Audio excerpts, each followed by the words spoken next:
महाभारत के अनुसार राजा शांतनु को देव नदी गंगा से प्रेम हुआ और उन्होंने उनसे शादी की बात रखी। गंगा ने शादी से पहले राजा के सामने एक शर्त रख दी, वो ये कि गंगा जो भी बात रखेंगी, जो भी काम वो करेंगी, उसमें उनकी पूरी स्वतंत्रता होनी चाहिए, आज़ादी होना चाहिए। जिस दिन भी शांतनु उन्हें किसी बात के लिए रोकेंगे, वो उन्हें छोड़कर उसी दिन चली जाएंगी। ये बड़ी शर्त थी, लेकिन ये शर्त शांतनु ने मान ली और फिर गंगा के साथ विवाह कर लिया।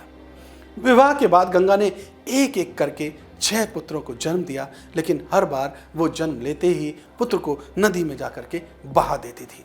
जब 7वीं संतान को भी गंगा नदी में बहाने के लिए लेकर गई तो शांतनु ने गंगा से इसका कारण पूछ लिया। गंगा ने शांतनु को याद दिलाया कि उन्होंने अपनी शर्त तोड़ दी है। गंगा अब शांतनु को छोड़कर जाने लगी। शांतनु ने अपनी संतान को तो बचा लिया, लेकिन उसे अच्छी शिक्षा के लिए कुछ सालों के लिए गंगा के ही साथ छोड़ दिया। यानी अब शांतनु अकेले रह गए और गंगा के साथ उनका पुत्र था।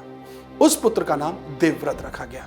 देवव्रत कुछ वर्षों तक अपनी मां गंगा के साथ रहा, लेकिन करीब 25 सालों के बाद गंगा देवव्रत को शांतनु के पास छोड़ गई। देवव्रत अपने पिता के साथ रहने लगे। देवव्रत को पता चला कि उनके पिता शांतनु सत्यवती से विवाह करना चाहते थे, लेकिन सत्यवती के पिता ने शर्त रखी थी कि सत्यवती का पुत्र ही राजा बनेगा। यह सुनकर शांतनु ने विवाह का इरादा टाल दिया और वो परेशान होने लगी।